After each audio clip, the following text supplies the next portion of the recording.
اعوذ باللہ من الشیطان الرجیم بسم اللہ الرحمن الرحیم۔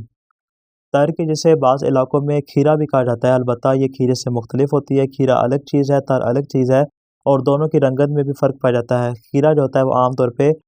گہرا سبز رنگ کا ہوتا ہے، لیکن جو تر ہوتی ہے وہ اس کے اندر سبزی مائل تھوڑا سا کم پایا جاتا ہے، یعنی وہ لائٹ کلر کی ہوتی ہے، جبکہ کھیرا جو ہے وہ تھوڑا سا ڈارک کلر کا ہوتا ہے۔ اور عام طور پر تر جو ہوتی ہے یہ موسم گرما کے اندر دستیاب ہوتی ہے، اور اس کے متعلق حضرت رسول خدا صلی اللہ علیہ وسلم نے ارشاد فرمایا کہ تر کا استعمال کرو، کیونکہ خدا نے اس کے اندر ہر ایک بیماری سے شفا رکھی ہے۔ اور اس کو کھانے کے طریقے کے متعلق بھی آپ نے حدیث میں ارشاد فرمایا کہ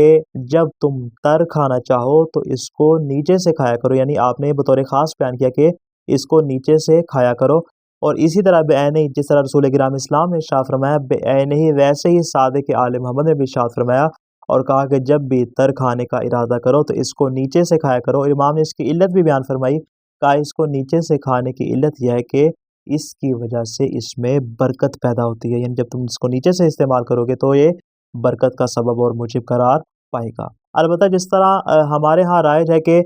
تر کو لمبے لمبے کاٹ کر اس کے اوپر نمک وغیرہ ڈال کر استعمال کیا جاتا ہے، تو بذات خود یہ عمل مسنون ہے، اور سنت نبوی سے عمل بھی ثابت ہے کہ منقول ہے کہ رسول گرامی اسلام تر کو نمک کے ساتھ کھایا کرتے تھے۔ البتہ اس کے علاوہ ایک اور طریقہ بھی ہے جس کے ذریعے ہم تر کو، یعنی ایک تو اس پر نمک ڈال کر اس کو استعمال کیا جا سکتا ہے، اور اس طرح ایک اور ہمارے پاس سنت نبوی سے عمل ثابت ہے کہ جس کے تحت ہم اس کو استعمال کر سکتے ہیں۔ حدیث ہے صحیح بخاری میں عبداللہ ابن جعفر سے کہ آپ نے کہا کہ میں نے رسول گرامی اسلام کو دیکھا